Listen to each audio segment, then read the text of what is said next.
Good morning, everybody. Good morning. Thanks, everybody, for coming out. We want to welcome everyone for joining us in person and on our Facebook live stream. And we also really want to welcome Mayor Steven Fulop and candidate Louis Spears to this forum.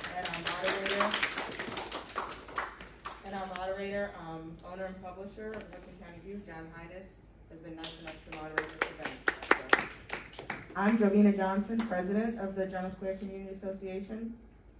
And this month, we're happy to announce that we're celebrating the 5th anniversary of our first public meeting.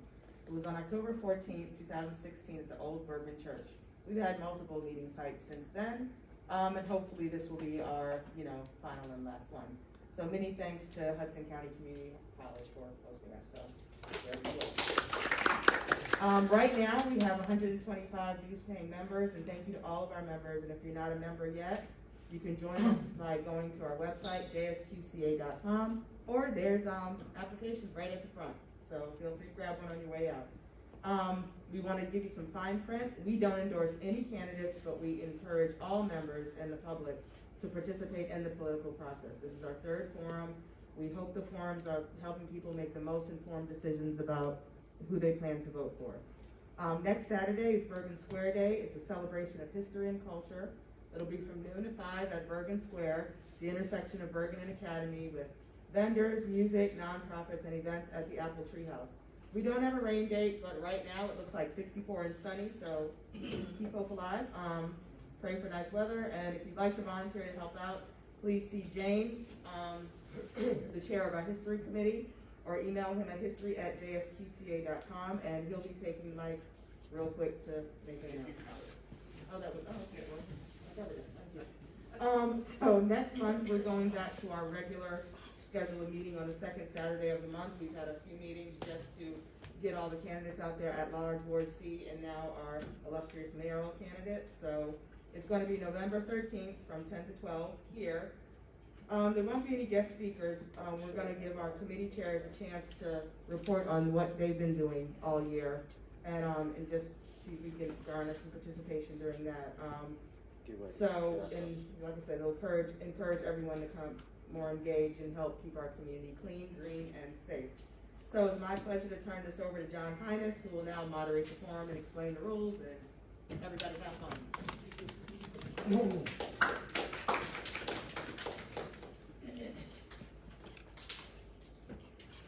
Thank you.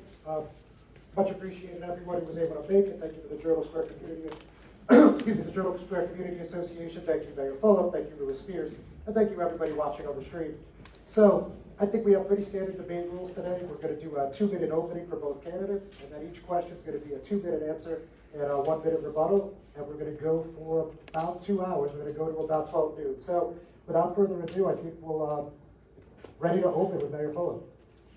All right, well, so let me start by saying thank you to John, thank you to the Journal Square Community Association, thank you Jovina, thank you Bill. It has been quite a journey over the last 5 years. I remember your first meeting, and I feel like this community has been able to accomplish a lot over the last couple of years. There's a lot to be proud of in the last 8 years here in Jersey City, across the city, and rather than talking about all of the great things that are happening and some of the challenges, I want to specifically focus on what we've been able to accomplish here in Journal Square, because there is a lot to be proud of. We've invested an extraordinary amount in social services. We've built new community shelters and outreach places for the homeless population. We've worked on safe streets. We've expanded the bike lanes. We've attracted a world-renowned museum for the first time to come to Hudson County, Jersey City, that could be anywhere they want in the world. We attracted and started construction on the redevelopment of the Lowe's. We've actually partnered with the community, completing the Apple Tree House and moving forward on a Jersey City historical museum. The accomplishments in Journal Square are significant, and for the first time ever in the history of Jersey City, you are actually seeing development away from the waterfront, investment happening here. We're really, really proud of what we've been able to accomplish here. But we also know that the accomplishments and the progress is very fragile, that it is easy to regress, because none of this stuff is a fait accompli. So these type of conversations are important, and we're looking forward to a robust dialogue about the future of Journal Square. Thank you. Thank you very much, Mayor. Louis, please give us your opening statement. Good morning, everyone. Thank you, John. Thank you to the Journal Square Community Association for having us.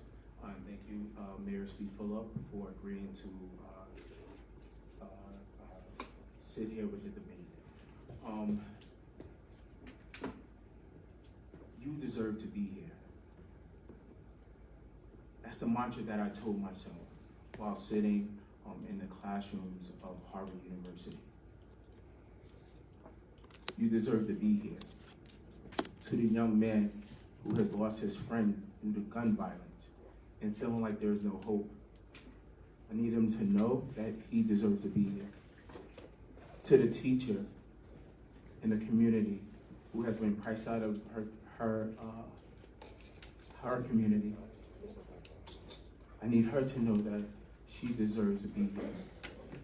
To the mother who's waiting on the rental assistance program and has to determine whether she's going to pay for tuition or rent, I need her to hold on because she too deserves to be here. As a son of Jersey City, growing up in Booker T Project, I had to tell myself that over and over again because my life, my experiences told me otherwise. And I just want everyone to know that if you are in Jersey City, that you deserve a place and you should be able to stay. And so with my platform, stay, safety, training, and education, affordability, and yours, we're gonna ensure that everyone here in Jersey City has a place and feel as though they belong. Thank you. All right, thank you very much, Louis. So just a quick housekeeping measure for anyone in the audience live today. We've got these index cards. If you guys have a question, we are going to do some audience questions later on. So if you just could fill out the cards and hand them to Bill right here, that would be the best way to facilitate those questions. So with that said, we're going to start with Louis, and we're just going to start with a broad question. What makes you qualified to be the chief executive of Jersey City for the next 4 years? So as you can imagine, while walking the streets of Jersey City, while connecting with nonprofits, while connecting with members of the community, that's the question that I get often. And so, in general, there's never a time where we'll go into another community or another city, another municipality, and say, "Hey, you were a mayor there. Come to Jersey City and become mayor here," right? And so I just need folks to understand that it's really about transferable skills. What do I mean by that? So growing up here, I was a teacher who became a leader in education. Those skills are transferable, using those leadership skills. As a nonprofit owner, I had to connect with people I had to connect with the community, with other politicians, with corporate sponsors to get things done. So I was able to make that happen through my nonprofit. And I also worked for the government, where I had to create the memorandums and the other legislation for other people to vote on. So I was working on the back end of this process. So what qualifies me, I'm born and raised here in Jersey City, and I have a lot of transferable skills that makes me the mayor for the people. All right, thank you, Louis. Mayor? Yeah, so first, I've had varying life experiences. I'm a first-generation American, grandson of Holocaust survivors. I spent time in the private sector with a career that I fostered and grew in. My wife is an entrepreneur here in Hudson County. I served time in the military, defending this country because I believe in it. I served on the city council, learned government for 8 years, and then ran for mayor. This is a big city. We have 3,000 employees. We have a $650 million budget. And all of those things I said earlier are very, very fragile. To me, a starting point is involvement in government. It is going to city council meetings. It is attending those things. If you don't have a track record of doing that as a bare minimum, to me, it's not to say that you're indefinitely qualified, but are you unqualified, but are you willing to risk all of the things that are happening here on something or somebody that doesn't have the basic experience? So when I look at my background, you cannot deny the progress that we've made over the last 8 years. I'm not gonna say that it's perfect, but I'm gonna say it's tangible, it is concrete, it is visible, it spans the entire city, and it's because I had a knowledge of government from being on the city council. That is an important starting point. How does Robert's Rules of Orders work? How does the city council work? How does the budget work? How do all of those things structured work long-term and short-term? Again, this is a big city, and we are in very, very dangerous times here. We are still in the middle of a pandemic, and it is important to me that basic qualifications exist. Thank you, Mayor. Lewis, Cater, everybody, like to move on. Sure, so, with all due respect, Mayor, you were once an experience, and so I want to make sure that people know the tenets of a good leader. You need to be able to have a vision, right? What is your vision for the city? I have that, right? You need to be able to have a great team. I will have that on January 1st. You need to know how to implement policy and how that works. I have a keen awareness of how those things work. And so, in general, people are tired of, the regular politicians, right? The people who have been status quo for forever. People are ready for independent leadership that will stand up against developers, stand up for the people to ensure that effective policy is implemented for all people of Jersey City. All right, anything else, Mayor? Yeah, I mean, look, yes, I started somewhere. I started on the city council learning the job. I started learning how government works. My platform, if you look at my website, is more than an acronym. It is concrete on what we have accomplished, how we have gotten there, how we have accomplished those things, and what we are going to do forward. Look, I appreciate everybody getting involved in government. We try and encourage young people to get involved every single day, and my track record speaks to that. But the reality is that, again, life decisions are implemented at 280 Grove. There's no question about that. And it is important to have some familiarity with how government works. To me, all of the other stuff is rhetoric. If you think that it doesn't matter, I just tend to disagree with you. Experience and familiarity at the most basic level matters. And I practice what I preach because I started on the city council learning the actual job. Because again, every decision that happens there has a massive impact on you, every single day. Thank you. And I'm clear of that impact, and I've worked diligently daily in our community, whether it was in education, whether it was for nonprofit, whether it was for the government. I'm very clear about what's necessary, and I will be the next mayor to affect change for everyone in the community. Because right now, right, because we know how to do government, right? Mayor Fulop, you leave a certain group of people out, right? Many of us don't feel like we belong. Many of us don't feel like we have access to government. And so me being new, me being fresh, I bring new ideas, and I know how to implement them because I am working in the field as well. So that's basically it for me. All right, anything further, Mayor? Would you like to move on? Yeah, I'm interested in learning the concrete ideas. And at the end of the day, a platform to me is more than a catchphrase. It is more than an acronym. It is more of just saying we want the city to be affordable. Everybody wants it to be affordable, and we work very hard, and we've done more on that front than anybody in the history of the city. It's not perfect, but the track record is clear. To me, I'm passionate about it because I know the times that we live in. We all know the times that we live in.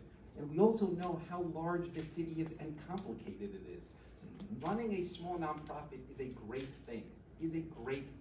But the question is, how many employees are in that nonprofit? What is the budget of that nonprofit? Is it $1 million? No. Is it $100,000? Maybe. Maybe it's less.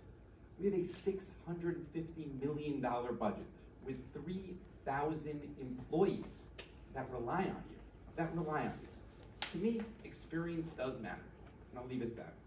All right, thank you. So let's get into a little policy now, and this time, of course, we'll start with the mayor. So currently, there's approximately 975 active Jersey City police officers. So in the next 4 years, do you think we need more, less, or the same number of officers, and why would you say that? I think that we need to continue to invest at the same rate that we are. We've seen a massive amount of attrition, a massive amount of retirements, and the new laws from Governor Murphy that allows transfers without the sign-off from the police departments impact cities like Newark and Jersey City and East Orange in an adverse way. So our mission is to continue to put in the largest class possible, knowing two things. Number one, that there's going to be significant attrition within those classes, and number two, that we are going to struggle to maintain the levels that we are at today. So you're asking, can we increase it? I'd like to increase that number. I think it's helpful to increase that number, but the reality is that we just need to continue to put as many into the classes that we can with filling those slots that are limited in order to make sure that we at least maintain what we have. All right, very good. Lewis, what do you think? So with the police department, I'm okay with it being the same right now. For me, I want to be able to examine the budget so that I can really, I want to be able to allocate funds where they belong, essentially, right? And so I'm with the budget being where it is right now today, but I also want to make sure that services are being implemented with fidelity. Let me give you an example. I'm thinking about our schools and our children. And so when we're talking about funding the police, I agree. Listen, safety is paramount, is one of my, is important, is my first tenet in my platform. I want that to be very clear, and I need our youth to have a fully funded educational experience. So I just hate the fact that we are in this, conundrum where, we have to move public funding from police or from. Start wrapping it up if you could. Okay. Oh no, she told me 1 minute. Okay. Oh, sorry. Thank you. So I'm excited about seeing the budget. I'm okay with keeping it for now, but I want to make sure that we are showing our priorities. Thank you. Yes. Yeah, I mean, I agree with everything you said, but it goes back to concrete examples. Where would you move the money from? And if you're running for the job, it's important that you have an understanding of the budget, that you're not looking to examine it 2 weeks out from where we are today. Nobody wants more than the council, myself, you, and all of the residents to have fully funded schools. And that's a decision that the Board of Ed makes because they're a taxing entity and elected by themselves.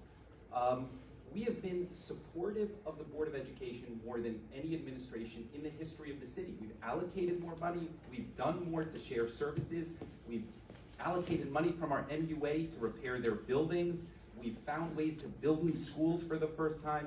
What I'm not willing to do is just have sound bites and raise taxes on residents without a concrete plan. And I constantly say there needs to be accountability from them, because we know that we can't be pricing out, as you say, which I agree with, we can't be pricing out long-term residents. And the risk is when you have thousands of dollars of increase every year in taxes, that those long-term residents that want to send their kids here will no longer be able to. So the big question is, where do you allocate that money from? And how do you allocate that money? All right, Lewis, you care to respond?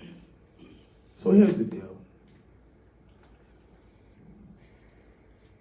From 2013 to 2017, we've given billions of dollars of tax breaks to the billionaires at the waterfront, which means that we missed out on opportunities to use that money to fully fund our schools, right? At the end of the day, we have to understand that there's a formula given by the state to the cities in terms of what's necessary. And it's important that we don't ignore the formula in hopes of, changing it and not making the provisions for the people, and particularly the young people of our community. When I think of the youth and their needs and our future, I think it benefits us to, one, fully fund the school particularly, but also make sure that we prioritize them. And so, yeah, that's my goal. Okay. Can I clarify one thing? Sure. On the tax abatements, it's a soundbite, but our administration ran on curtailing and eliminating tax abatements, and at this point, we haven't granted a tax abatement in 6 years. We changed that whole paradigm. So you can't go back and say what happened 20 years ago or 15 years ago and say that now we need to allocate those dollars, because that is essentially a tax increase on every resident here, or a rent increase because it gets passed through. So we need to deal with what we are having today. Now I go back to the fact that the Board of Education is an independent taxing entity. They control their own formula. If they want to raise more taxes, then they have the ability to do that, because that's why they're elected in that position and control the budget. So, you know, if your goal is to raise the formula on the schools and tax more, then the job to run for is the Board of Education. If you're focused on the schools only, that's where that is. If you're focused on the city side, then you have to be realistic about what the impact is and how government is structured. So I'm clear about how the government is structured, and I need him, Mayor Fulop, to understand. Okay. I need Mayor Fulop to understand that that there needs to be, the tax levy needs to increase for education. At the end of the day, we show where our priorities lie based on how we fund, where we spend our money in the budget, right? And so just thinking about some of the decisions that were made over the past 8 years, where for instance, there were 2 precincts made, and then a public safety building done, and then we have no recreation centers. So over and over, it looks like, it doesn't look like, over and over, you are defunding the education or the recreation experience of our youth. And it's important that if we are saying that the youth are our future, it's important that we invest in them now so that we could enhance the quality of life moving forward. Yeah, and I agree with that. And I think, again, the important point is that you could look at the budgets and see where our priorities are. We've invested more in recreation and expanding recreation programs. We've revamped all or most of our public parks, our fields. We're renovating Pershing Field today. We redid the Bethune Center to make it more of a community center with all-day programming. The Pompidou, the main part of that is a youth development component around children, and we're working with the libraries on that. We're building more programs within the libraries for youth. Our track record on the city side is very, very strong about that. After school programming, hiring 1,000 youth throughout the summer. I mean, we've prioritized this because it is a priority for all of us. But when it comes to taxes and the schools, the Board of Ed is an independent taxing entity. So when somebody says we're just going to raise taxes, that is really a dangerous thing to say ultimately, because that has an impact on everybody here. So I haven't said that I wanted to raise taxes. What I said was I wanted to prioritize where we put our funds, just so that we're clear. Okay, I apologize if I said that, and I would like to know what you would move and from where to where, because that is the biggest question, right? The conversations are around policing and defunding the police, and should we move things out of public safety, and that was John's question essentially. We both answered that, but there was nothing concrete around, well, what am I going to move and where am I going to move it from? And this to me is what I said initially, is that it is a big city and it is a complicated city. And I'm not the one to judge if somebody's qualified or not qualified. Lewis is a very smart guy. I'll be the first to say it. But the reality is that some experience in government is also an important part of it. I didn't run for mayor when I first started. I was conscious of what I didn't know. I was aware of what I needed to learn. And I started working with the most basic things to learn city government. And I think that's an important part of the process because it impacts all of us. All right. We're pretty far off topic, so we're going to get to all that, guys. We're going to talk affordability, we're going to talk taxes, school funding, all that. So allow us to move on if you may. We'll go back to Lewis to start on this one. So very specifically to the JCPD, there was a report in Gothamist WNYC on Wednesday that said there were hundreds of hacked records that showed law enforcement members, including in the JCPD, affiliated with a group called the Oath Keepers, and they're described as a far-right militia group. Many call them a white supremacist group. And I found out late last night that the Hudson County Prosecutor's Office is investigating. So, when we're talking discrimination, when we're talking bias in the JCPD, how would you address that if elected? You can lead off the list. So, just so that we're clear, bigotry, vitriol, those types of behaviors are never welcome in our city. Just so that we're clear. And so I know that the AG's office has given the cities free reign, not free reign, but basically asked the cities to come up with rules in terms of engagement when it comes to the Oath Keepers, particularly in other businesses, other organizations that like that.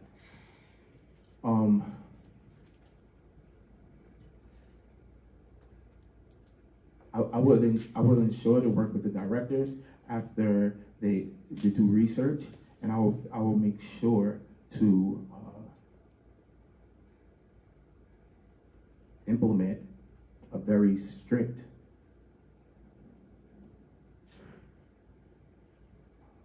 rule about connecting with militia groups similar to the one that you just suggested. Okay. Mayor Fulop? Yeah, let me start by saying that Oath Keepers or similar groups have no place in Jersey City and no place in our law enforcement.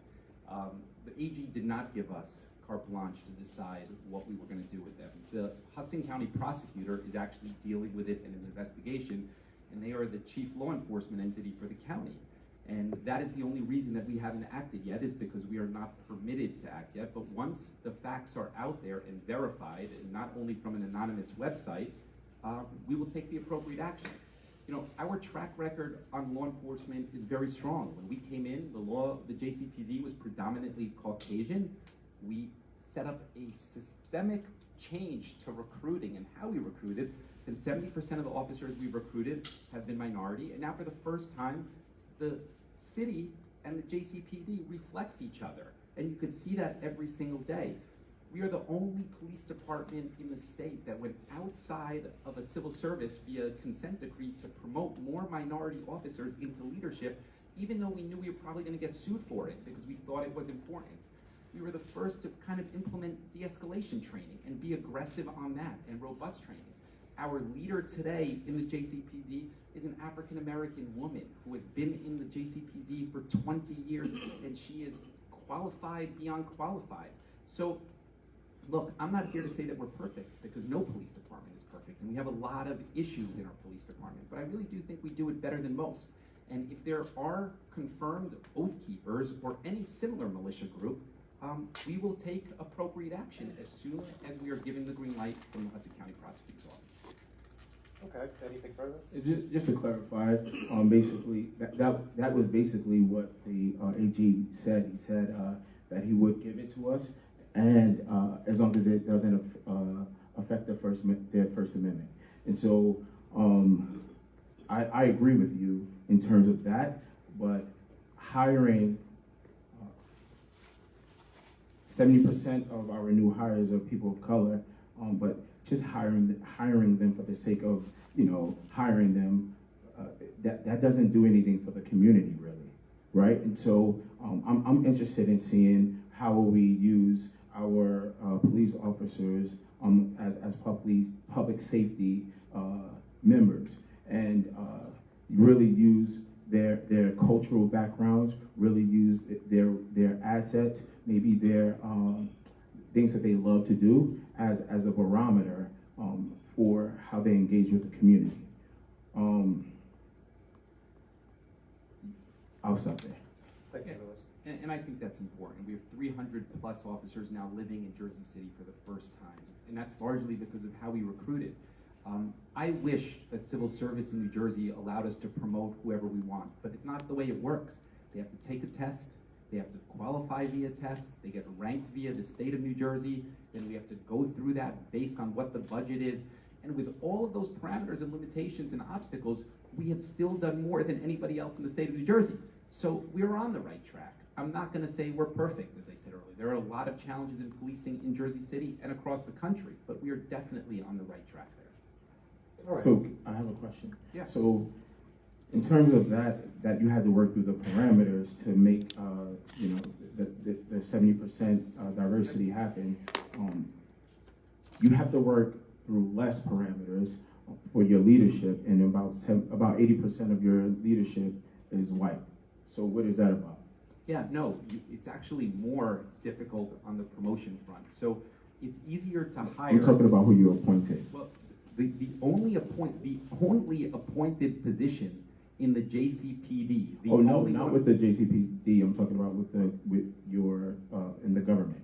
Oh, I mean, we're going to talk about government. I'm going to just say on the JCPD, because we're talking about law enforcement, the only appointed position happens to be, there's two. There's the public safety director, who is a white male, and there's the police director, who's an African-American female. So we try our best to appoint qualified people, and both of them are immensely qualified. And if we're going to talk about the rest of government, I'm happy to do that as well, because I really feel like we have a great team, and the results speak for itself. Right, yeah, that's definitely on the list as well. Sure. So when we're talking about the police team, the police department, Yeah. There was a task force, there was a public safety task force, and there was a violence prevention task force, and then there's an ad hoc committee. And with all of those entities and affecting change in the community, so we're great, we're happy that, you know, we have the first Black woman leader, we have diversity, but when we're talking about affecting change in the community through these committees, they have been ineffective. And how are we, what's the purpose of having all of this diversity and all these firsts and not necessarily using the talents that we have in an appropriate way? Those committees, two things. Some of those committees you mentioned are actually not in the police department. They're in health and human services, because they're approaching public safety as a health crisis. And they work with Stacy Flanagan, our director there, around grants and recreation and after school and overlapping resources. We were the first, I believe even before Newark, to have a review board to create some accountability. The state didn't allow us, as you know, to have a CCRB that we wanted, and that board reflected the diversity of the community. I think there's 5 people on that board, and it's from across the entire city. So, look, can we always do better? Yes, but I think for the most part, those volunteer boards do reflect the diversity of Jersey City. I'm talking about the outcomes. I mean, look, the outcomes, you see crime plummeting, you see recreation. No, not 2021. Well, I mean, look, just time out for a second. The Jersey City Times, which is no friend of mine, okay, and they just wrote an article 2 weeks ago that the crime in 2021 is decreasing, and they are no friend of mine. I think the headline was "Crime Plummets in 2021," something to that effect. So, and again, I think anybody who knows my relationship with them, they are no friend of mine. But those are the facts around the crime in 2020. And the important thing on crime is that it never, ever goes down in a linear way. Anywhere in the country, you're gonna have occasional spikes up and occasional larger decreases down. But the overall trend over the last 8 years has clearly been decreasing. You've seen the homicide rate decreasing, and you've seen across the board. But specifically, if you want to focus on 2021, we have seen a decrease. There's no question about that. All right, guys, let's not too much back and forth. So let's move on to the next question, and we'll start with the mayor this time. So, but that was a good discussion, and I think it segues into this quite well. So whenever we're talking about public safety in Jersey City these days, we're also talking about what's going on with mental services, with helping out those people that they would like to see some assistance that goes beyond just, you know, arrests or, you know, ambulances responding. When we're talking about using health and human services to help the mentally ill, how would you implement those sort of programs for the next 4 years? Yeah. So we've been working with Jersey City Together specifically on this. We've had 3 meetings in the last, I think, 2 months. Our Lady of Sorrows Church is the lead church on that. We have an RFP that I believe is with them to be reviewed and should be out by the end of the week. We spent some time with the big providers across the river in order to better and expand our services around addiction treatment, around mental health, and around homelessness, because they are all overlapping, and we're allocating more dollars towards that. We've also expanded on that specific front regarding shelters and community service. You see one in Journal Square here in Hudson Gardens, and you see one downtown with wraparound social services that's under construction right now across the street from St. Lucy's. So we are investing in that because it is a clear problem that is growing. There's no question. You see it in McKinley Square, you see it in Journal Square. The challenge is that sometimes those people don't want help, and that really makes it challenging because it's a long-term process on the outreach in order to get them to trust the services. And that's the reason why we did the shower program that many of you are familiar with here in Journal Square, in order to build the trust and the relationships in order to make that a reality. Thanks, Mike. Lou? What I've experienced in the past with trauma centers, essentially, they will be placed in different parts of the city and encouraged to attend, but also having part of the job description for the people who work in the mental health centers for them to actually go into the community to support. I've also seen an ERC, Evening Reporting Center, to not just focus on the mental health part, but engage young people and just residents in the community in general with enrichment programs and recreation activities. Because we also know that when they have access to those types of outreach or the activities, they tend to do better. And I appreciate the shower programs, and also the shelters. But folks are talking about the safety of shelters. I know people who would rather, sleep outside, essentially sleep on the city hall steps instead of going to the shelters because of the safety and the uncleanliness of it. Yeah. So how are we gonna fix that? Yeah. So I agree with you on that, and it's the exact reason that via no tax dollars, we're building a larger shelter across the street from St. Lucy's with wraparound services, with housing, permanent housing as a part of it, and supportive housing. And the goal ultimately is to make a place that somebody can come in there and they have dignity and pride, even though they're struggling in their current predicament. So we are approaching it there, and then we've allocated, I think, $4 or $5 million in Hudson Gardens to renovate that entire drop-in services provider. And we partnered with Garden State Episcopal on that. And the goal there is to do exactly what you said. And that should be open early next year. It's already under construction. The City Council, thankfully, has allocated dollars in order to create a place that somebody wants to come for help. But the fundamental challenge that we have is that not everybody wants help.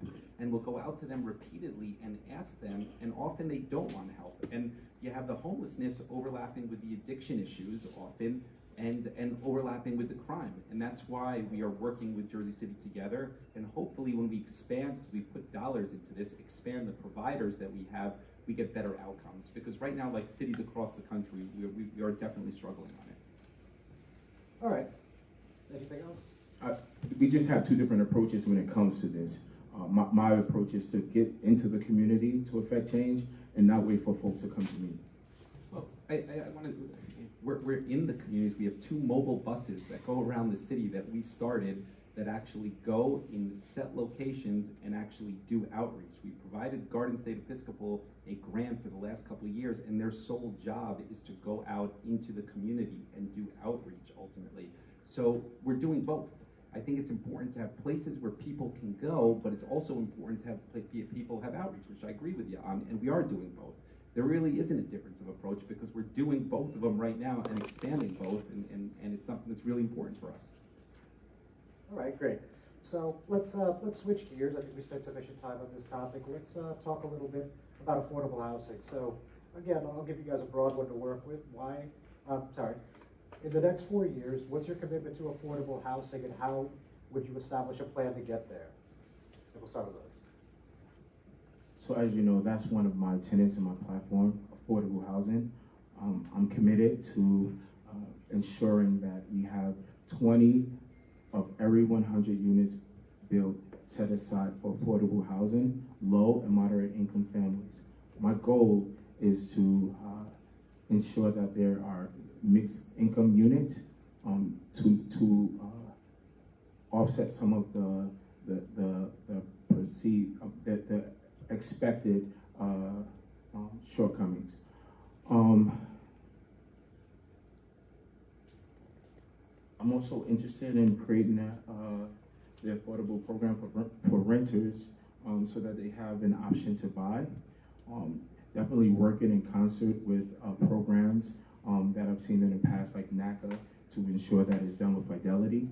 Also, very interested in workforce housing programs where we encourage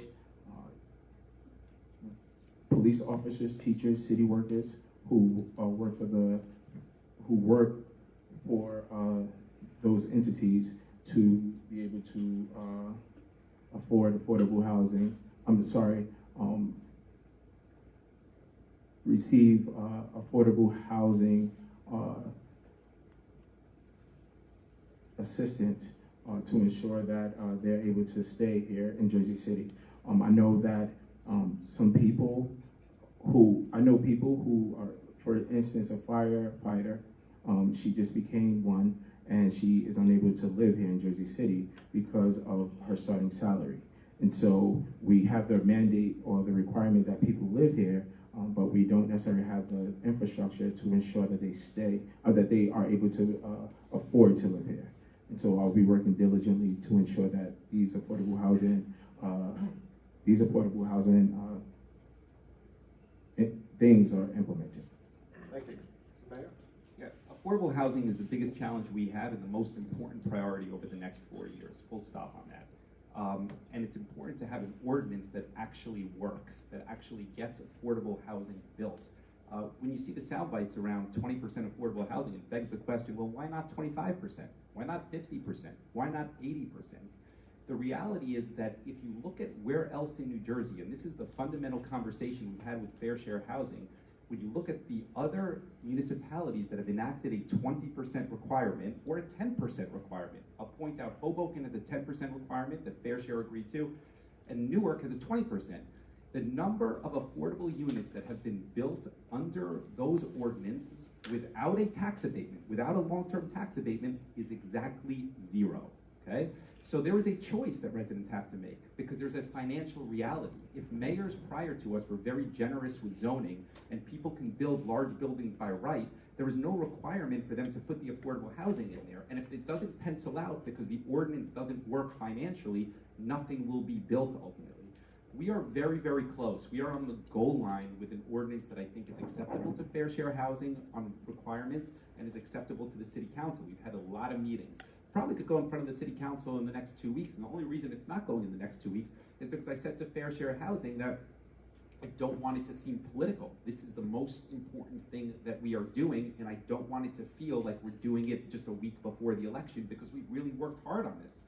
So, look, I think there's a conversation around rent control. I think there's a conversation with the state around what's the requirements on that. I think you need an ordinance with some flexibility but some degree of strictness. I think the ordinance needs to change based on the AMI, average median income for an area, because downtown obviously needs more affordable housing to have a blended community. Here needs more affordable housing, but there are parts of Greenville that don't need more affordable housing. They need more market rate housing actually to create a blended community. So an ordinance needs to have that sort of flexibility so that it works and you actually get things built. And we're very close. We're very close. Would you care to speak to the IZO, Lewis? Yeah, absolutely. So we're the #1 business district in New Jersey. There's no comparison. We can't compare ourselves to Newark. We can't compare ourselves to Hoboken, right? And so if we decided to implement 20%, that's the floor, right? At the end of the day, there are other forms of implementation that needs to reach the ceiling, right? And so I know that we started in '98 talking about an IZO under another administration, and we were neck to neck to Manhattan, I believe. And since then, they have passed 5 different inclusionary zoning ordinances to protect their residents, and we haven't done one. And the question becomes, who are we protecting by not passing it? Let me ask a question here, because math is math at the end of the day. And when you hire outside independent consultants to run the numbers, and you're not taking a developer's numbers, you hire an independent outside person that works for the city to question and scrutinize those numbers. And the developer is zoned already, entitled for whatever building they have. So they don't need to build anything additional. They could build whatever they have, and by law in New Jersey, you cannot impose on them an additional change for what they already have. It's not my law, it's New Jersey's law. So the question then I would have for somebody who's running for mayor is that if it doesn't pencil out at 20%, okay, would you be willing and would you be giving long-term tax abatements that shortchange the schools? Because math is math. We can say hypothetically that we are the best business district and that of course it can support it, but the reality is that there are math numbers that just don't work. It just doesn't work. And so the developer comes back and says, you know what, I'll just build what I have. I'm comfortable, I'll build what I have, and that's okay, and that gets us 0 units. Or you can say, I'll give you a long-term tax abatement, and maybe we'll get to 20%, but we're gonna be shortchanging other entities on that. And that's where it comes back to the reality of government, ultimately. We could say all the sound bites we want. I'd like to pass an ordinance that has 80% requirement of affordable housing, but nothing will get built. That's the challenge, ultimately. We need something that works, because everywhere else in New Jersey, nobody's cracked the code. So this is the deal. 2013 through 2017, we gave out a bunch of tax abatements, 39 or something like that. And then now we are not doing anything. We know, many of us have stocks, right? We know that the better our portfolio is in terms of diversifying, is that will allow us to have sustainability in the stock market. So when we're thinking about that, I don't understand why it's all or nothing. Essentially, we should be diversifying our portfolio when it comes to development, so that we can ensure that we are implementing the best practices here in Jersey City. I don't really understand what your point was there, but I think that at the end of the day, we're a state of laws and a municipality of laws, and we push it as far as we can. We've done in the last 4 years and 8 years more affordable units than any point in the history. And for the first time, we've done 80-20 units. We finished Whitlock Mills, which was hundreds of units that was stale for 16 years. We spent $100 million on Bayfront, which will be 35% affordable housing. I mean, we could go through a litany of projects that we've done and that we've completed, but at the end of the day, there is some reality to math, and that's the nuances of an IZO ordinance. You need something that actually will accomplish affordable housing. And I think we're on the goal line there. Like I said, I think, and I know we're actually on the goal line there with something that is acceptable to the council, or most of the council, because it hasn't been presented to all of them yet, but most of them, and it's acceptable to Fair Share Housing, who sued us when we did implement an IZO because they said we shouldn't have flexibility. So, I guess. I agree with Fair Share Housing. And the other thing is, we could tout how many affordable housing units we have now, but if we could have had 20,000 affordable housing units in the past 8 years, and we're touting about 5,000, I don't see where we should get a reward for it. I don't think we had 20,000 units built in the last 5 years. There's realities of number around this. We can't just throw around numbers that you built 20,000 units when the city hasn't built 20,000 units. So if you're saying every single unit should be affordable housing or low-income housing, that's just not accurate. And then regarding Fair Share Housing's position is also very different than your position was, because you've said that you're focused on the teachers and the police and firefighters. They are very focused on the low-income housing component. That's where they're focused on, the very, very low income, because when you look at the numbers, that's really where the shortage is in Jersey City. It's the very, very low income, which makes the economics of the projects more challenging.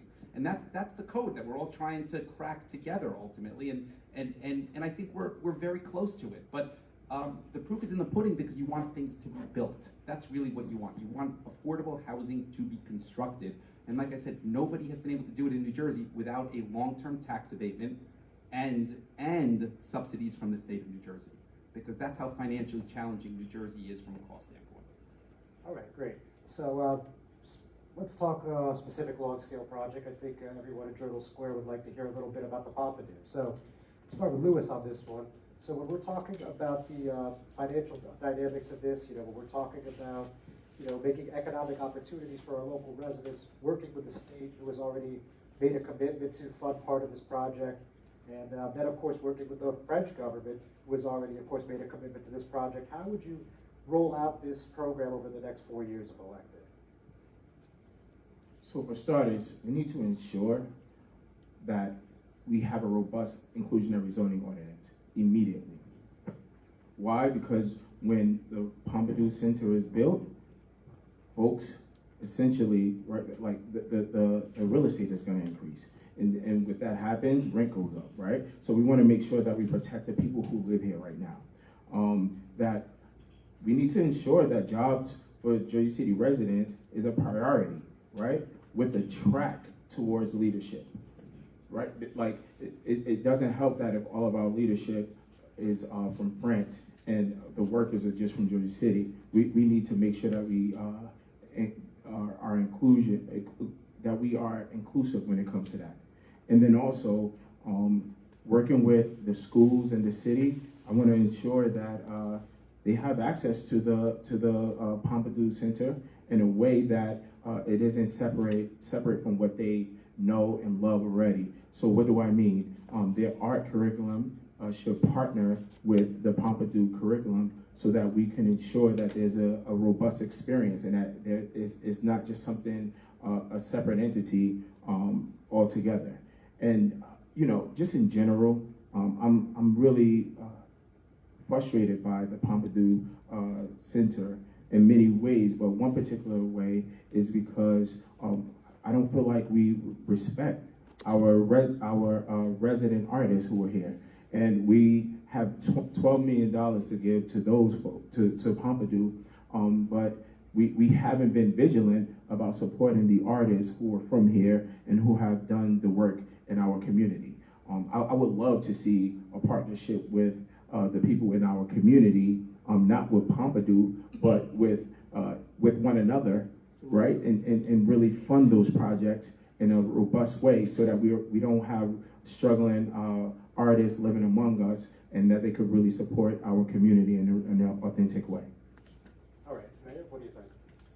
Could you repeat the question real quick? Sorry. That's okay. No, it was a long question, but basically I said, when we're talking about Pompidou and we look at working with the state, partnering with the French government, and also creating economic opportunities for local residents, how would you make sure that this is beneficial to all, or at least as many as possible in the next 4 years? All right, so let me start by saying that it is a unique and special opportunity for Jersey City. It speaks to the traction that we've got in that there are other museums are in Shanghai and Brussels, and they've chosen their only North American location to be here in Journal Square. It is important to them and important to us that Jersey City artists are part of the exhibits and part of the conversations. It is a priority for all of us and part of the agreements that we have. It's also important that Jersey City children and Jersey City residents have free access to the museum.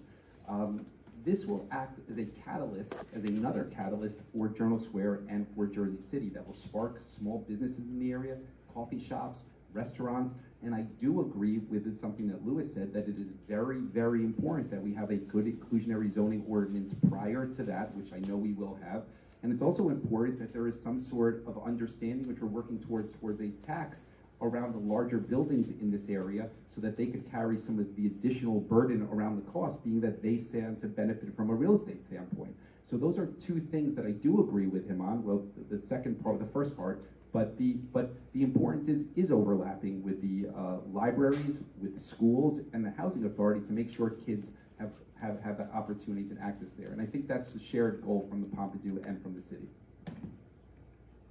And so when I think about what's happening right now, I feel like there's a disrespect to the art world, right? So we need Pompidou to give us a standard for art, and then we could showcase the things that we know and love there as well. Why couldn't we create the art community where we galvanize them and empower them to engage in the community in a very impactful way? We don't need the Pompidou Center to tell us what the standard of art is. Okay, so my belief is that it's not an either or approach, and we should dream big as a city and aspire for big things.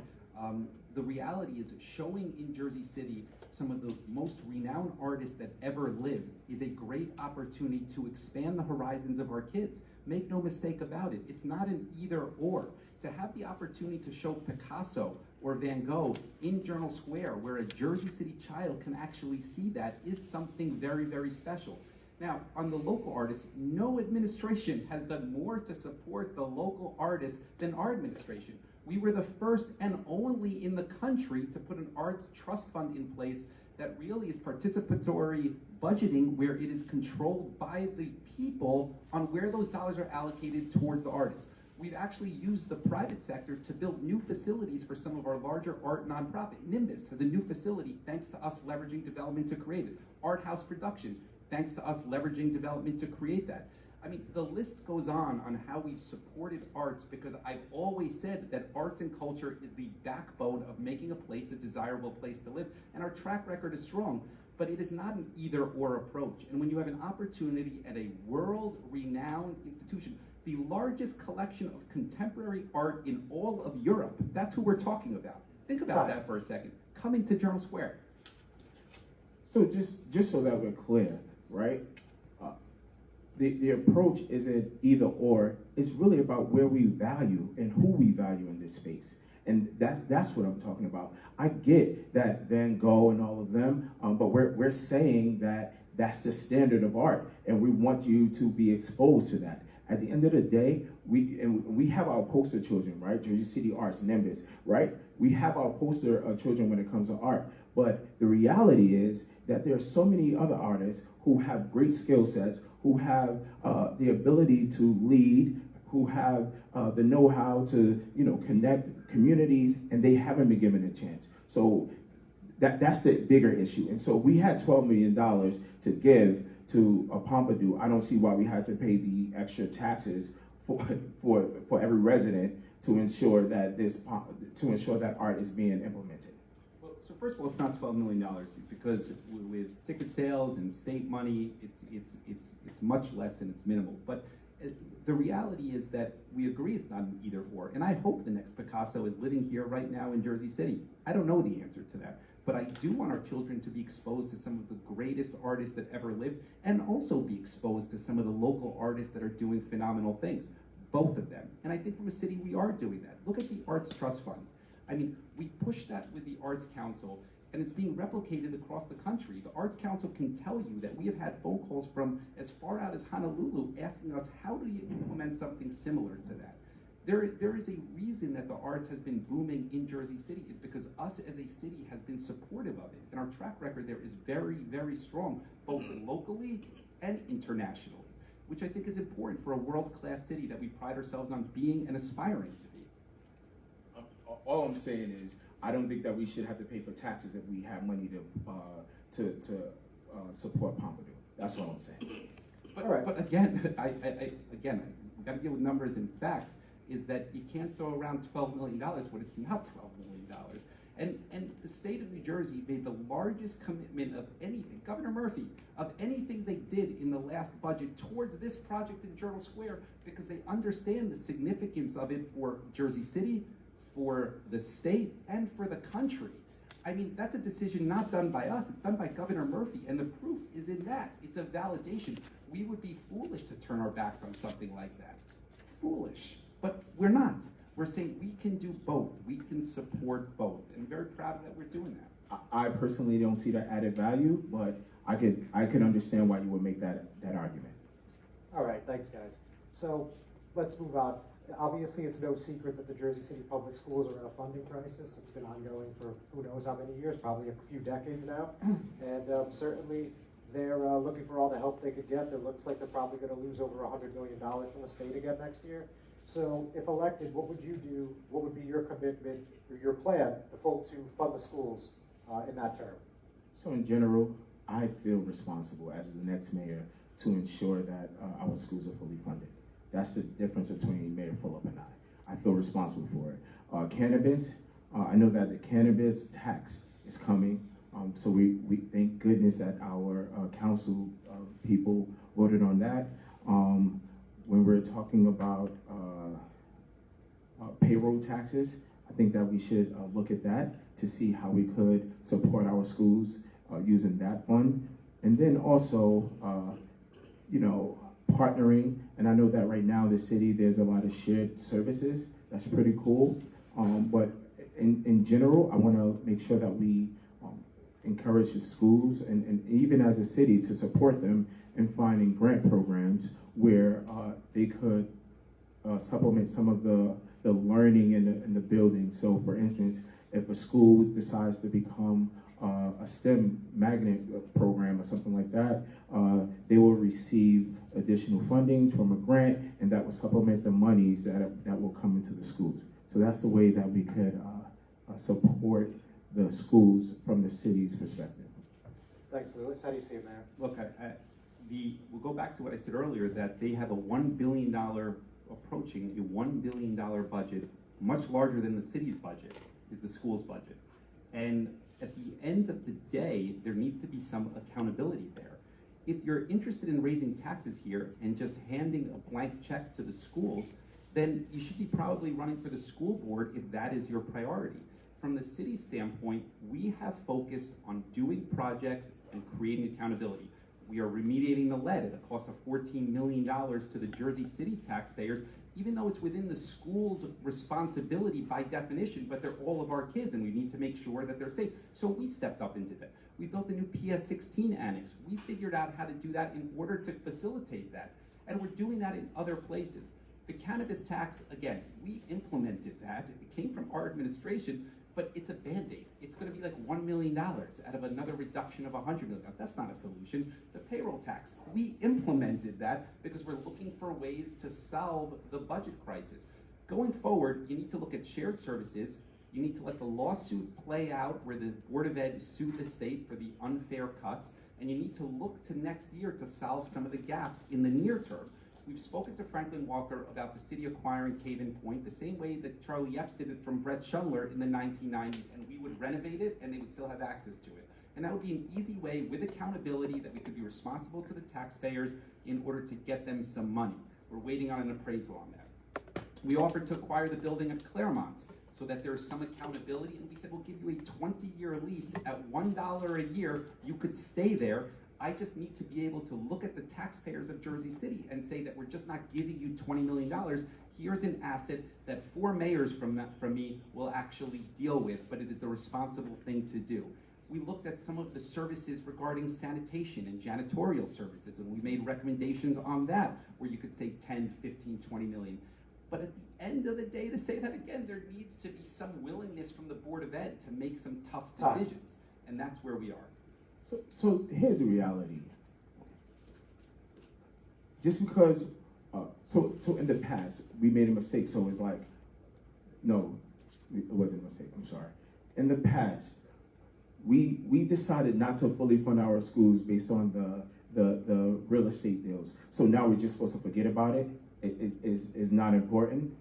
Some of the issues that we've had is because of the formula that the state gave us, right? And the fact that we ignored it as a city. And so, yes, it's our responsibility, especially because these are our children. And at the end of the day, the formula is universal. And I think, like, all cities are paying based on the formula, right? And so we're not special. We knew what the formula was that was given from the state. So therefore, it's important. It's very important that we take ownership of this space and know that if we don't do anything now for education, we don't do anything for recreation, if we are not vigilant about supporting our youth, then we're in a world of trouble as a community. I agree with all of that, but important from a government standpoint, nobody ignored the funding formula. The state sets a requirement to the Board of Education, which is an independent taxing entity, to raise the funds via their own tax levy and make those decisions. The city doesn't write a blank check. That's not the way that works in anywhere in the state of New Jersey.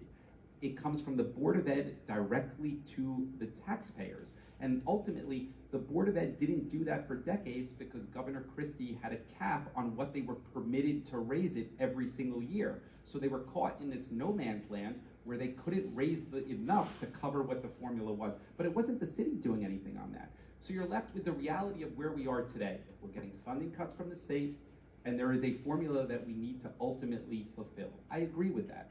but it is the Board of Ed's responsibility also to make some tough decisions to not just deliver a massive tax increase to the residents. And that is what we're fighting for. You can have accountability in good classrooms and performance on the schools, and also some responsibility around budgeting. You can have both of those things, and that's what we're pushing for.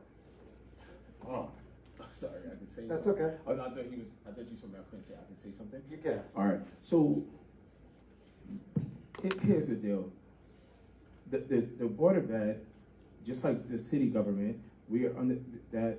There's the same standard, right? In terms of accountability, transparency. There's nothing in the budget that isn't seen. It's public record. We could see all of it. And so the budget was passed based on the need of the communities, right? Based on the fact that there's so many more people moving into our community, right? And the fact that, listen, our socioeconomic status has risen, which means that the AMI, right? So all of these are connected, and it was because of the nearsighted leadership that Mayor Fulop had back in the day, because he just wanted to make sure that he supported his developers downtown. Okay, so, all right. The reality is, as I touched on, we phased out the tax abatements. We said we would phase them out, and we did phase them out. How taxes work on the Board of Ed, I already expressed at length. And you know, I'm really proud of what we've done for the schools, whether it's Liberty Science Center High School and partnered with the county to give more options, or creating more traditional public schools, or building more charter schools. Our track record is very, very strong on this front. And we're always willing to work with the schools, but there needs to be some responsibility. It is amazing to me that in the course of the conversation around writing a check to the schools, there is nobody that brings up better outcomes for the students. What are we getting for that money? You just raised another $1,000 on the average property owner in this city, and not once did somebody say anywhere within the school system, well, what are we holding them responsible for better outcomes for the kids? No, the money just goes into an abyss that disappears, which is an amazing thing. And that's what we're fighting for. I want to fund the schools, and I think every kid deserves an opportunity at the best education. And that's what we've been doing, that's what we've been fighting for. But there needs to be some responsibility from the schools. We are not willing to just waive that. When we look at the leadership, and you said so yourself, you think that Mr. Franklin Walker can lead in this time. So in terms of writing a blank check, I don't think that that's the case. What you should say is paying my portion of the budget that I skimmed out on. No, the city didn't skim out on anything. Let's be clear. Like a tax abatement that's 20 years ago, when you say that the city is skimming out, it's these people that you're talking about. The city is a balanced budget. So when you say that, hey, I want the city to pay an additional $50 million, that $50 million comes from all of you, unless you can tell me where we're going to cut in the city budget in order to get that $50 million. Otherwise, what he's saying is, I want to deliver a tax increase. So my point is, it's okay to increase the budget. I am a supporter of increasing the budget, but there needs to be some responsibility on the other side. We have gone to them repeatedly with suggestions of ideas. Not to say they're all perfect, but we've come to them repeatedly saying, here's an idea where we can be helpful, and there's zero downside. They have to meet us at least a quarter of the way. You know, we're willing to shoulder a lot of the burden, but at least a quarter of the way. I don't know if we should say shoulder the burden or paying your responsible. You have to be responsible for paying your portion. Yes, that's it. So you're telling the residents you have to be responsible. So be transparent that you want to raise their taxes. That's not what I'm saying. But where would you cut, Louis? This is my question, because ultimately there isn't some magic pot of money where we could just give $50 million. We have a balanced budget, and we can't go back to what's been done 15, 20 years ago. We can't.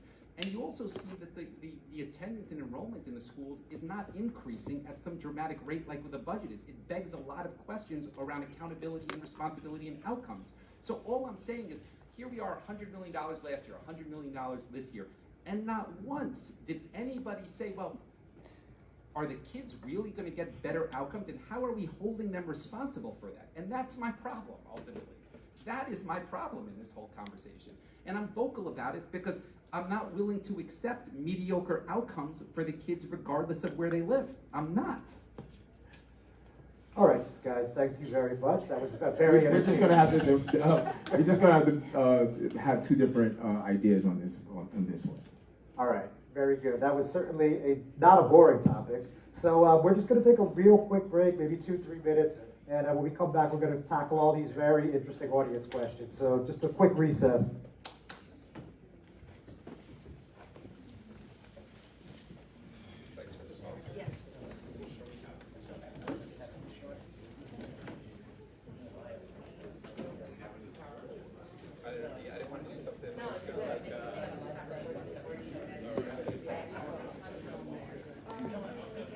Thank you so much for supporting me. Anytime. Peace is it's live. We'll be right back with part 2. Thank It's you live for tuning in. Yeah. Yeah. I'm gonna just leave it for now. Thank you.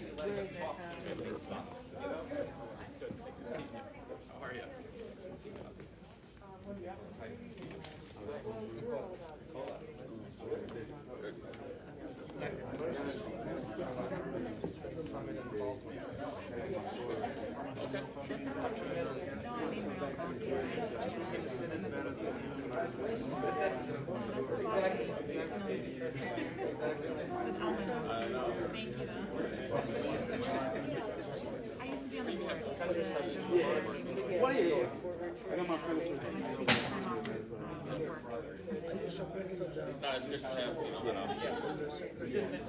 Am I the secretary? No.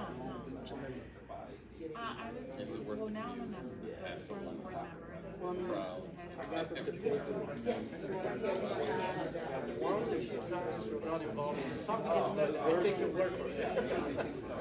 social media? Oh yeah, I own property.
So, I'm sure that's all right, good. And you're staying like right there, right? The whole ride, staying. Okay. I try to. Yeah.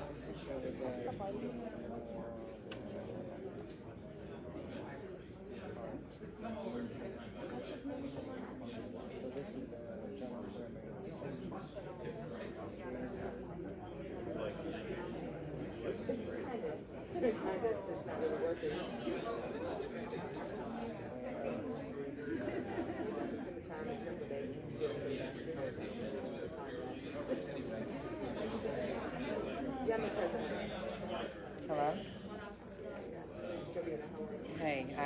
have 30 seconds. Thank you. I appreciate your support.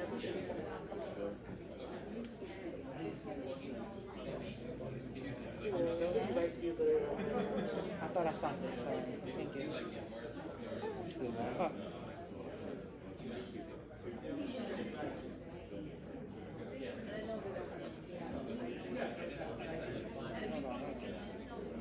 You're not loud, nigga. Where am I lying? I said peace out. And Yeah, I was right on. Yeah. No. oh, she's still lying right there. That's hers, though. She might want it loud.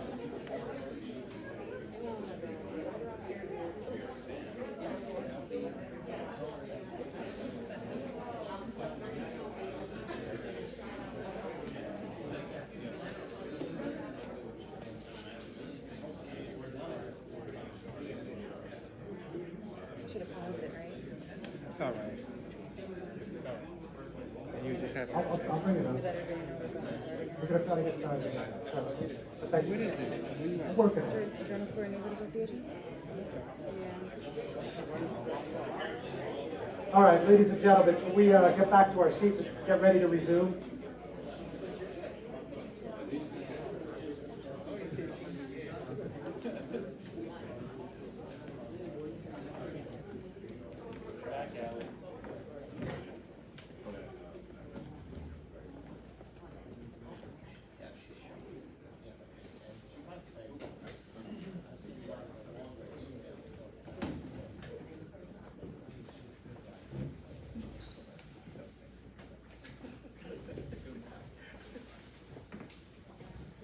All right, thank you. So we got probably close to 24 of audience questions, especially if you look at the Facebook feed. Almost every other comment's a question. But let's start with one that we got, or I got at least this morning via email. So this is from Laura Moss. She's the president of the Courthouse Park Advocacy Group. And we'll start with Mayor Fulop. And so it says, a new 3+ acre park is promised to Ward C on the site of the current Hudson County Administration Building. We refer to it as the Courthouse Park. The new Justice Complex is an estimated completion date of 2024 and move in by spring of 25. So according to the Trust for Public Land, Jersey City ranks in one of the lowest percentiles per capita spending for parks, and the Courthouse Park will be an entirely new one with a high price tag. So the question is, what is the plan to make this park a reality? How are we going to pay for it and guarantee it will be built in a timely fashion? So first let me say thank you to Laura. We worked really closely with her in order to move the county's position from making part of that property a park into allowing Jersey City Mint to make the entirety. It is really, really important that Journal Square has more open space. It is the ward with the least amount of open space, and that park will go a long way to changing that. The reality is that it's going to come from capital dollars, number one, and number two, green acres at the state, open space trust fund dollars from the county, open space trust fund dollars from the city, and perhaps some federal grants similar to what we did at Berry Lane Park. It's a complicated park because the asbestos in that building and tearing down that building is going to take some amount of time, but I am hopeful that whoever the mayor is over the next 4 years will be able to get that done in the next 4-year timeline, because it's really important to Journal Square. Great. What do you think, Rose? I actually agree. It's just frustrating to know that this is something that Ward C needs. However, we're focusing a lot on like buildings in Ward C, and I know that in the past, like Ward C has been the epicenter of like traffic. People would everything was like right here in Journal Square. I remember being a young kid and going to the Wendy's right there where the statues are, and just being from the projects going to Wendy's, that was a huge thing for me. And so I would love to see more parks, and it makes sense to partner, have the private, have the civic, as well as the public partnership in order to make it happen. All right, pretty straightforward, I think. So great, let's move on to the next one. We've got a couple fun ones here, in my opinion. So let's take this one from Summit Galhatra. Ahead of Election Day, would you both be willing to disclose your tax records to public and media to show more transparency in your finances? And we can start with Lewis. So let me say this, right? This is our first time running for public office, and I have what we call super volunteers. These people are amazing, right? This isn't their full-time job, and essentially they're doing it as a part-time and some full-time at this point to make it happen. It was definitely an oversight, something that I was really annoyed by, right? Like we were on the phone with the people from the state just to ensure that we were on the up and up. So I was annoyed, frustrated, but really happy that we were able to get it in, and we're ready for October 22nd to submit another ELEC submission, to make another ELEC submission. All right, got it. You asked about taxes?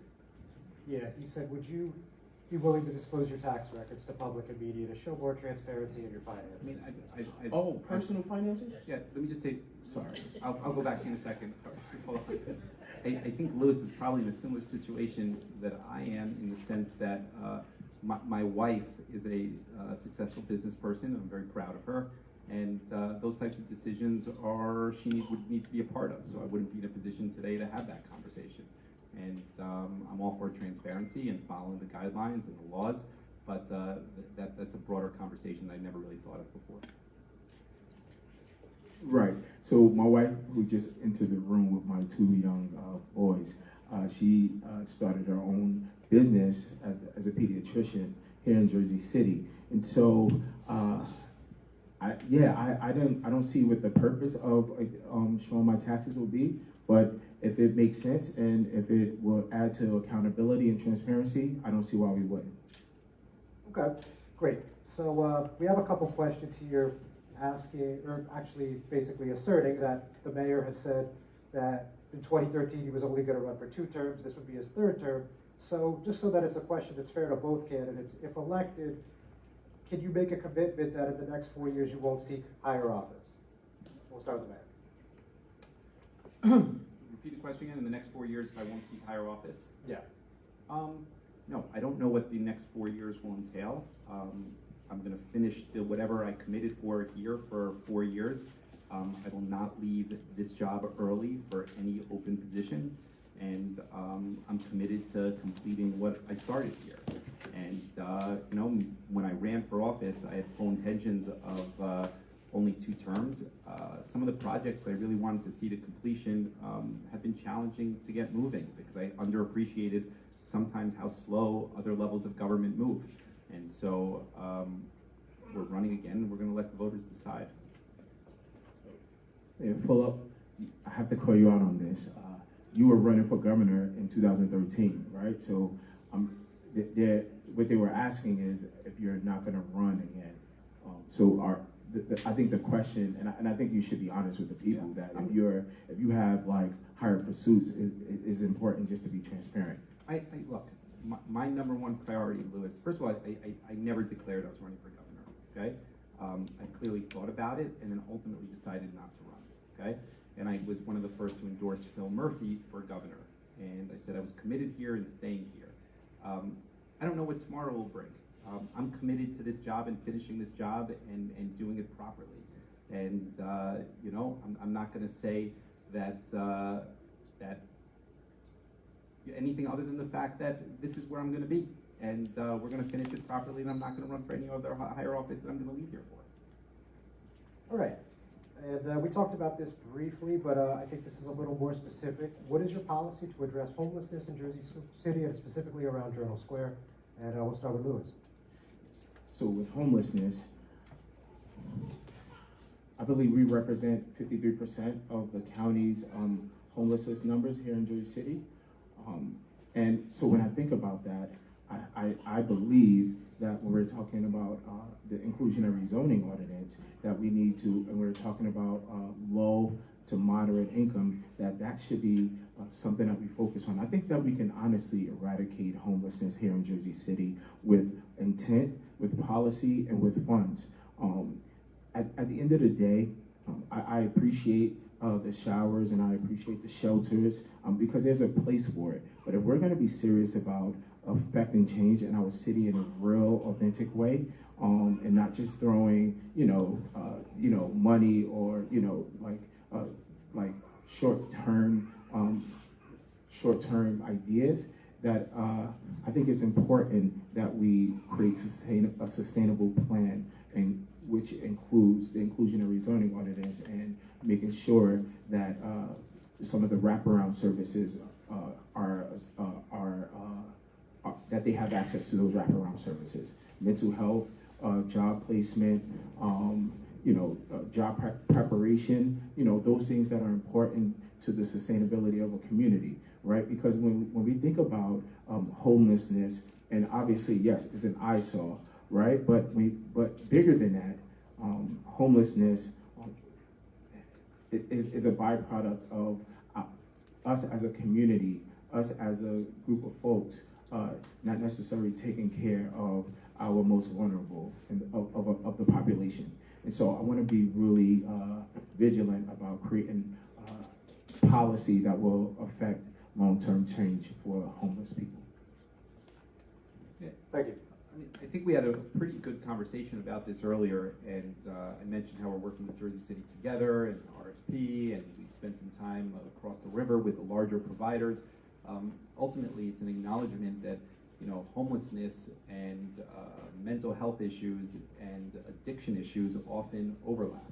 And the solution that we take on needs to acknowledge all of those and account for all of those. And I think we're on the right path there with some of the resources that we've created for outreach. But as I said earlier in the forum, clearly we need to do more. We're seeing across the country an increase in mental health issues and homelessness. And that's really why we're devoting more resources from our ARP money towards that. Good. Okay, great.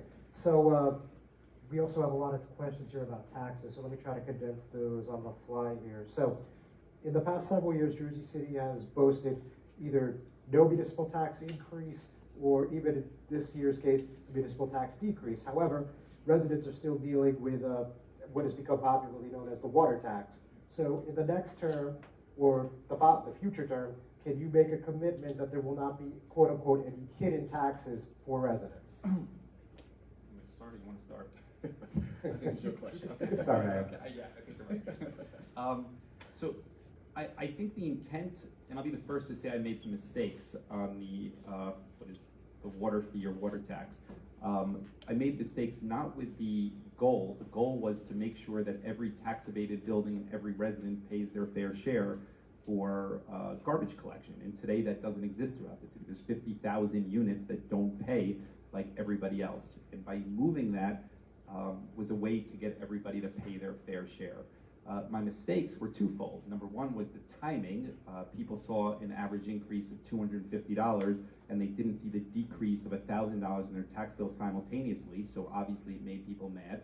And the second part was that we pegged it to water usage, and there were clear flaws with that. If you had a toilet running or a faucet that leaked, or you ran a laundromat, obviously it was unfair to you.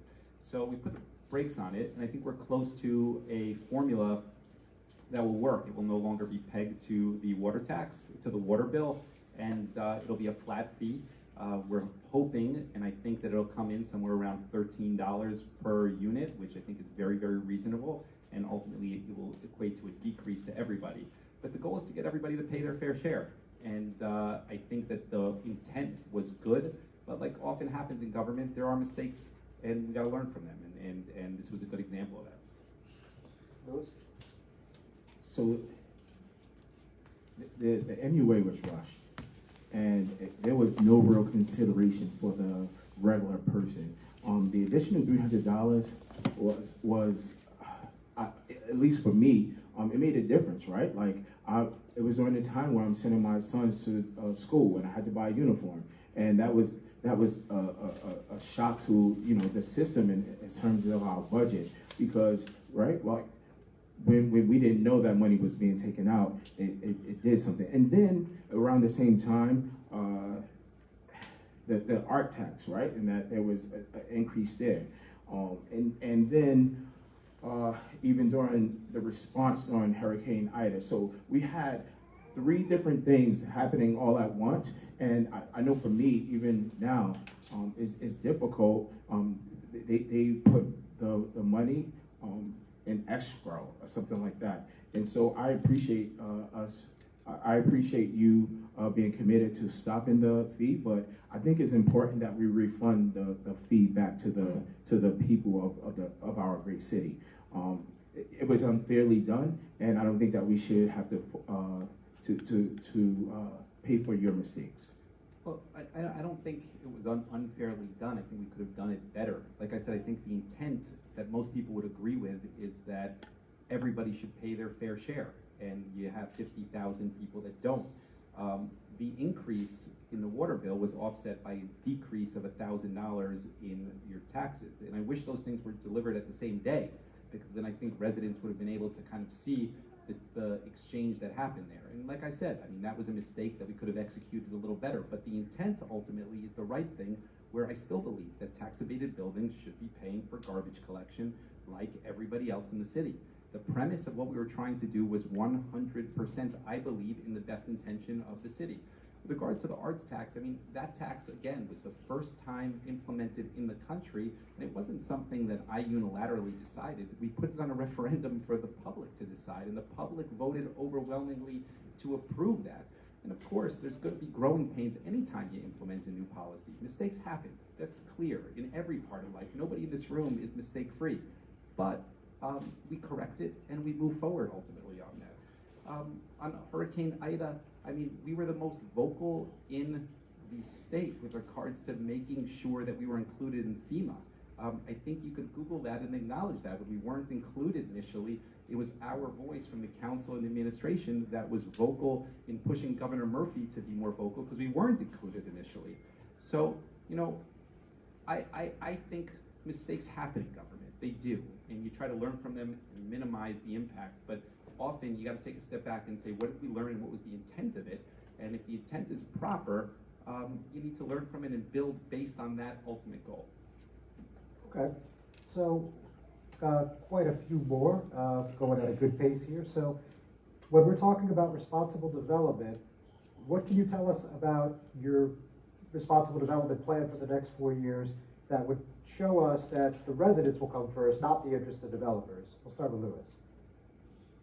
So one particular thing would be the inclusionary zoning ordinance, with 20% being the number. And just so that we're clear, the 20% is the accurate number after speaking to financial analysts and developers, because we're talking about the return on the investment. So that's why 20% is the ideal number.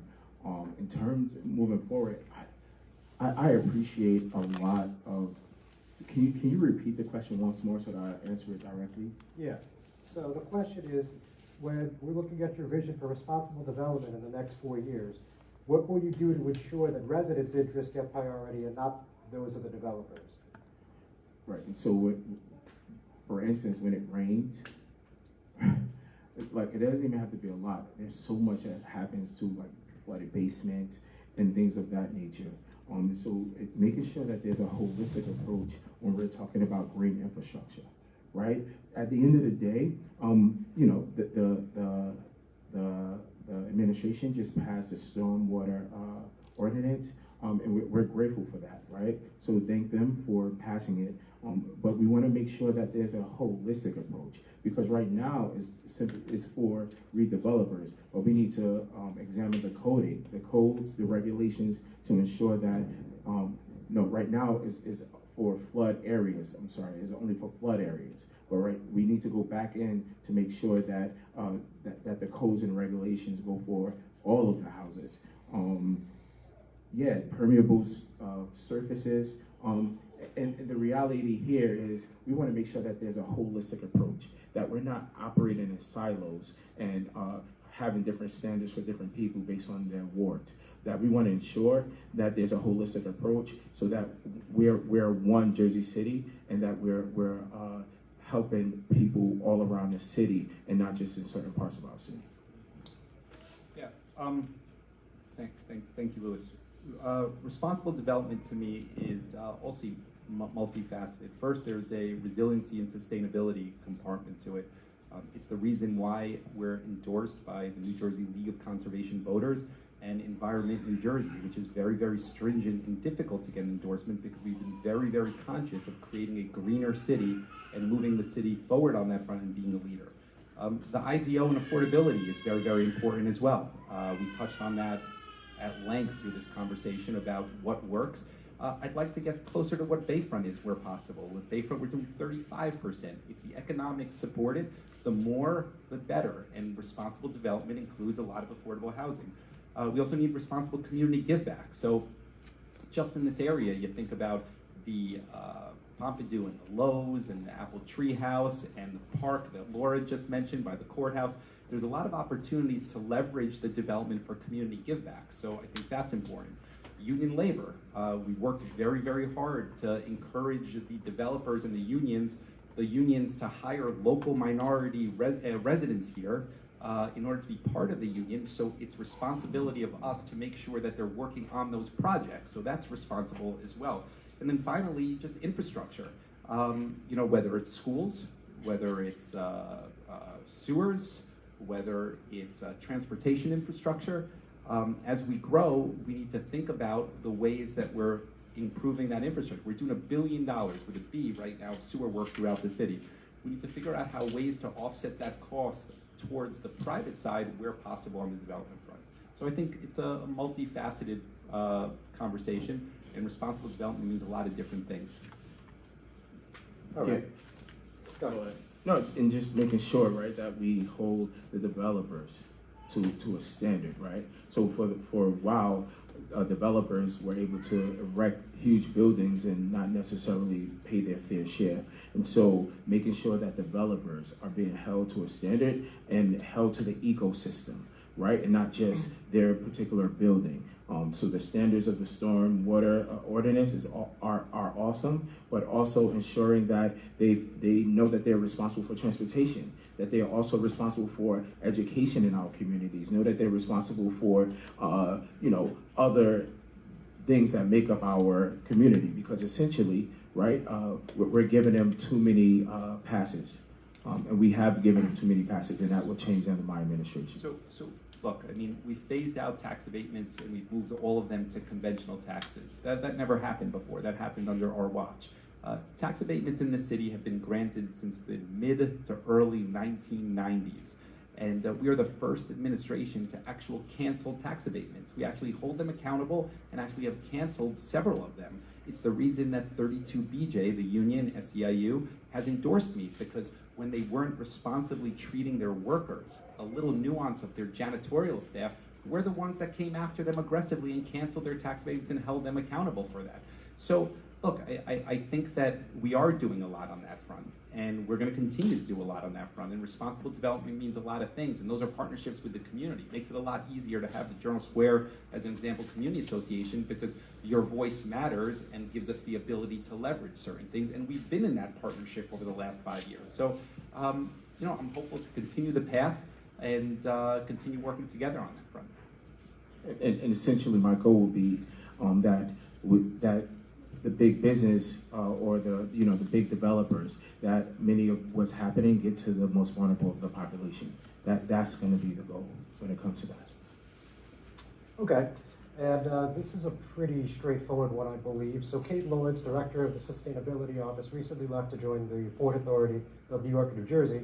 What are your plans for filling that position, and are you open to changing the title to Sustainability and Resilience? That sounds like your question.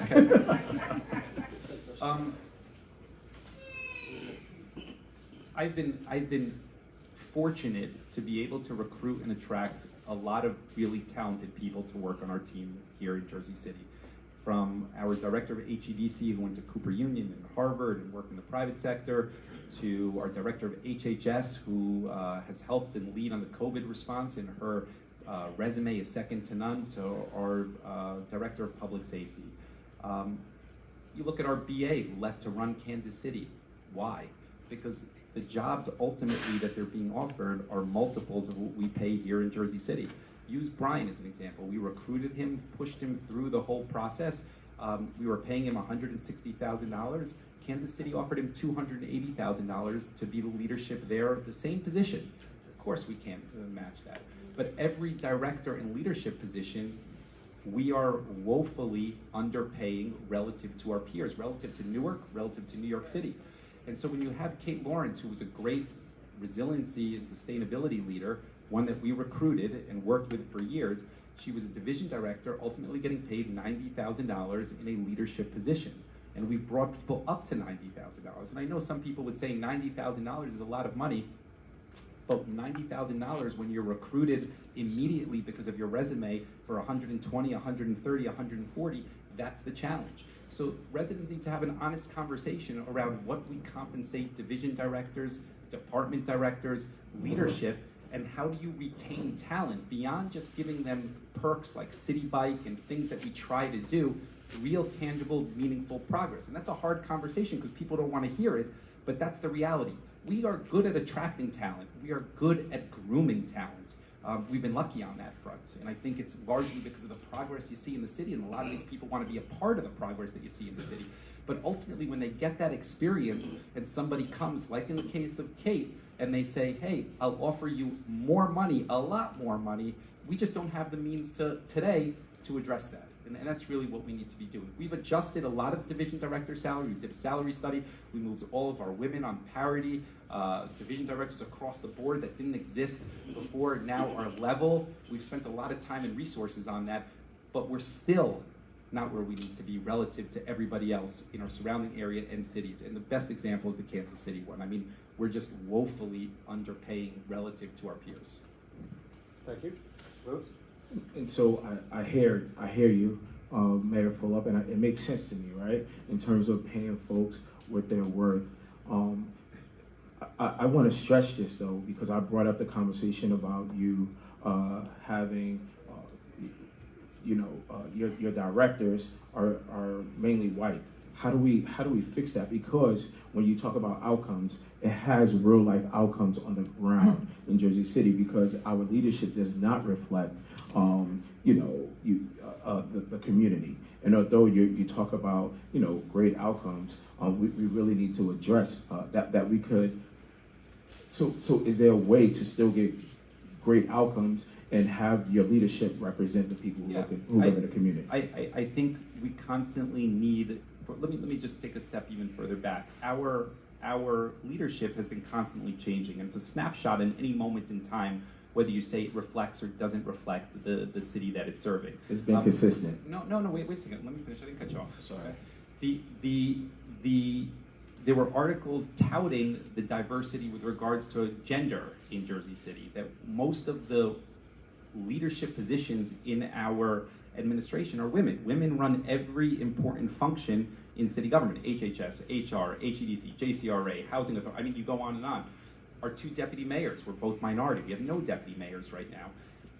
When you look at department directors, I'm always looking to improve recruitment and attract more and more minority, well-qualified individuals. The challenge exists still that we undercompensate. And we're always looking for people to come in, and it's something we're going to continue to do over the next 4 years. We've tried it at every level, and we're going to continue. Sometimes successful, sometimes not successful. So you're saying that you're committed to diversifying your leadership? I'm committed to, yes. I mean, if there are gaps there, which I think we can improve on, yes, I think that we can do better on that front. And we're going to look for ways to do that. I mean, we let's not say that we're all white in that in leadership. I mean, that's just a misrepresentation. But we're always looking for ways to improve. That's the truth. All right, great. So this is a question about Ward F, regarding Ward F, specifically the area that covers Martin Luther King Drive and the surrounding community. What are the future plans for the hub? And have past plans, goals been realized? And what do you think of the previous vision of the shopping plaza there? Let's start with Lewis. I appreciate the hub for what the intent of it was for. The goal was to move into that particular community so that government was accessible to the most vulnerable population, and to boost up, businesses around there, so that the community could thrive. Unfortunately, you go there now, you see the building, and you see the businesses, but then 2 blocks down it's atrocious, essentially, right? There's trash all over the ground. People are walking around, seeming to be, intoxicated, or it's a lot of like drugs and mental health issues are 2 blocks away, and so when we had the intent to do that when the intent was introduced, it made sense in theory, but similar to a lot of the policy or the systems in this administration, it sounds really good, but then in reality, it doesn't necessarily pan out. It doesn't do what it was intended to do. And I'm even thinking about, the mom and pop restaurants in that area, not even like, the McDonald's and Dunkin' Donuts. I'm talking about, Carolyn's Soul Food restaurant, right, where there's still a struggle there, when the intent of it was to patronize it to the point where, small businesses would feel the economic development in that particular area. It's kind of disappointing, and I would love to, one, as a mayor, to move my office to that hub, and then also be vigilant about economic development in terms of initiatives and expectations for the people in that community. Thank you, guys. Yeah. I want to take a step back, and for decades since the hub was created, they struggled to attract any business there. They couldn't keep a supermarket there. There was vacancies on all of or most of the stores in the shopping center. The Bank of America vacated. They said they didn't want to serve that community anymore. And we looked at what Jersey City was doing to solve that. Previous administrations were trying to solicit outside private sector companies to come in there, and it was failing again, and again. Meanwhile, Jersey City was renting high-rise waterfront property for HEDC, for HHS, for a lot of their different departments, and we were the administration to say that that's not necessary. Let's invest in the community that needs it the most. Let's move thousands of our employees over there, and ultimately create more of an ecosystem that will support the businesses. So for the first time, a bank did reopen since we've been there. Investors Bank is there. The businesses, we have a micro business incubator space over there. We have businesses actually growing, and these things do take time. I mean, for those of you that grew up in the city, know that for many, many years, downtown was the worst part of Jersey City, the worst. And then eventually it changed gradually, and people point to what it is today, but it wasn't always that. And so we're making the investments, and you're seeing for the first time the private sector investments coming in there. There is a project now across the street from our hub of Jackson Square, as we call it now. But ultimately, I am confident that it is working and will continue to work, but these things don't happen overnight. I wish they did. But ultimately, the plan and the implementation is working and will continue to work. In general, investing in buildings is not the same as investing in people. And I think that we need to be vigilant about how we engage that particular population, because having the building there is fine. Having the resources there, that's fine. But if we don't figure out a way to engage that group of people in that neighborhood that has been the most vulnerable for decades, right? We're going to be in a whole heap of trouble. Yeah, and I agree with that, ultimately.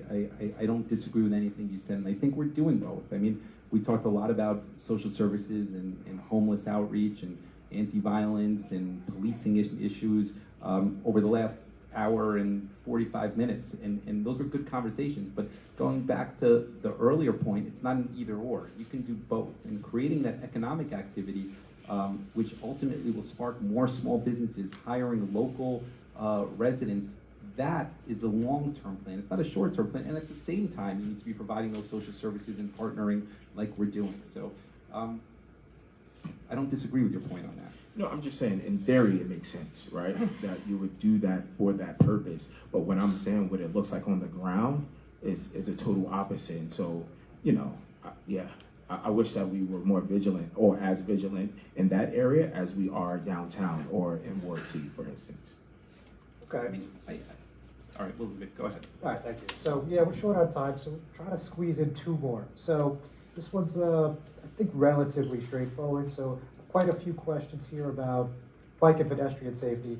So let me just ask, what commitment can you make about bike lanes and beyond to make Jersey City more walkable and more usable for bike riders and people that may not have a car or may not be able to take public transit on a daily basis? And we can start with the mayor. Okay. Specifically transit or bikes? Can you repeat that one more time? How you want it? Yeah, so we had some questions about how Jersey City could be more walkable and more bikeable, especially in the Journal Square area where people are, some of the people that submitted the question say that there's a lot of unsafe streets. Yeah. I mean, there clearly are challenges, whether it's St. Paul's or Baldwin or Summit, and you know, our track record, whether it's Vision Zero, we were first in the state to start on that path, or Safe Streets JC, or working with Bike JC to implement bike infrastructure and working with the community here, protected bike lanes and building out that network. Our track record is very strong.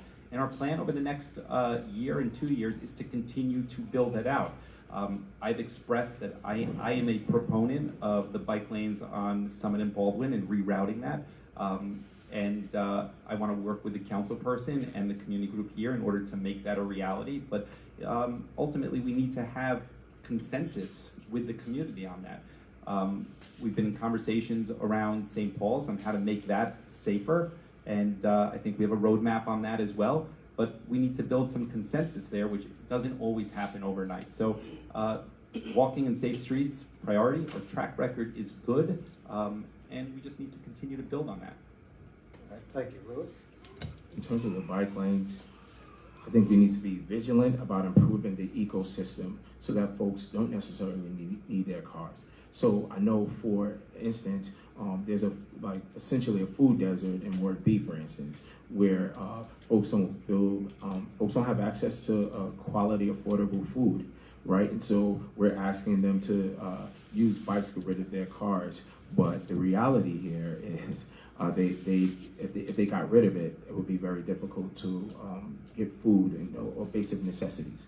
And so, similar to the square, I did a bike tour with JCAS. I'm very impressed by some of the ingenuity that took place when designing the bike lanes. I think that we could do a better job in improving the bike lanes in terms of connectivity. There's no real lane or no real system to get from one part of the city to the other, and we need to be more vigilant about enhancing that experience, right? Where we should have bike lights so that folks are not wondering what to do at the corner, right? If it's red, they know they have to stop. If it's green, then they can go. And I've seen that be implemented in neighboring cities, and I think it's important to make sure that that's a thing. And I'm grateful to learn that the mayor and the council created the barriers, because I know that many people felt trepidation around riding their bikes in the bike lanes right next to busy streets. And so kudos to you on that. But I just want to make sure that we expand it a little bit more so that it's accessible to everyone, and that we think about the ecosystem if we're talking about getting rid of cars and encouraging bike lanes. Yeah. Sure. So first on the food desert, it's not only a bike and transportation solution. If you think about Ward B, we have a ShopRite that's coming in over there on a Target, because we've acknowledged the fact that there is a lack of food options there. And we've addressed that and are aggressively addressing that. With regards to the bike master plan, I mean, we worked very, very closely with the community in order to build that out and develop it. And all we're doing now is implementing what they did. And we're following that. And we're trying to do it better than other cities with, for example, the Jersey barriers that he touched on. We implemented an increase on the parking tax for outside commuters. We did that last year, again, so people pay their fair share. And those dollars, first we advocated to Trenton to allow us to do that. That took a lot of time. And then once we were allowed to do it, we passed it via the city council.